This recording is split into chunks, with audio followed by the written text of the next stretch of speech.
Hey everyone, and welcome back to another devlog for Project Saki. In this update, we're finally wrapping up the tutorial, and we've made some really exciting changes and additions along the way, so make sure to stick around until the end.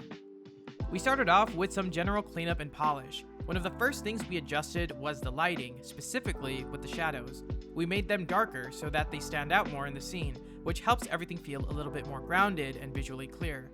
We also added a getting up animation for Gouta. Before this, after the sparring match ended, he would just instantly pop back up, which felt pretty jarring and broke the immersion. Now, he properly recovers after being defeated, which makes the moment feel much more natural.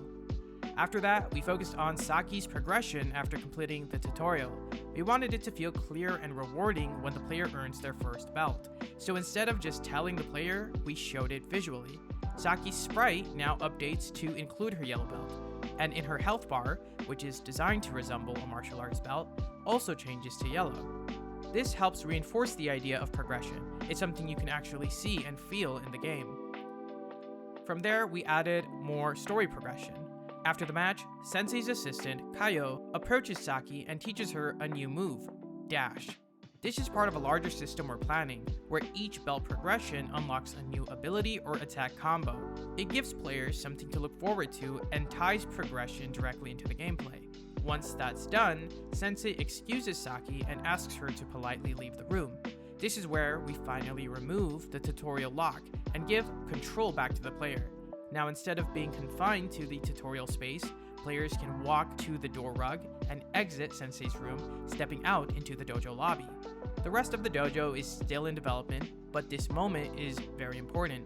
It's the player's first step into the broader world of the game. One of the biggest things we felt the game was missing up until now was music and sound design, so we brought on some talented composers to help bring the whole world to life. Huge shout out to Kayo, who helped create a mellow, lo-fi soundtrack for the dojo.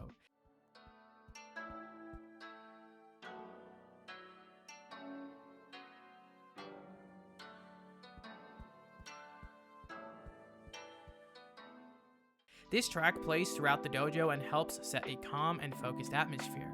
But during the sparring matches, we wanted something very different, something more intense and energetic. So another big shout out to Tito, who created the combat soundtrack used during the tutorial fight. It's more upbeat and suspenseful, and it helps elevate the moment. You can check out Tito's work on YouTube and on Newgrounds under the name Tito256, where they post their own dance, D&B, and electronic tracks.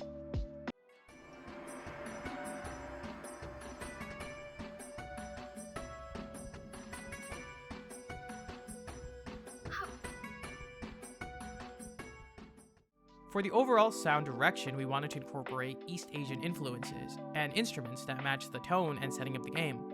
We also started adding sound effects for things like walking and punching, some of which are placeholders for now, but we'll continue improving the sound design as development goes on.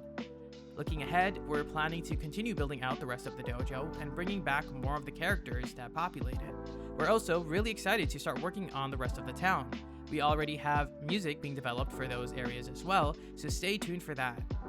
That's everything for this devlog.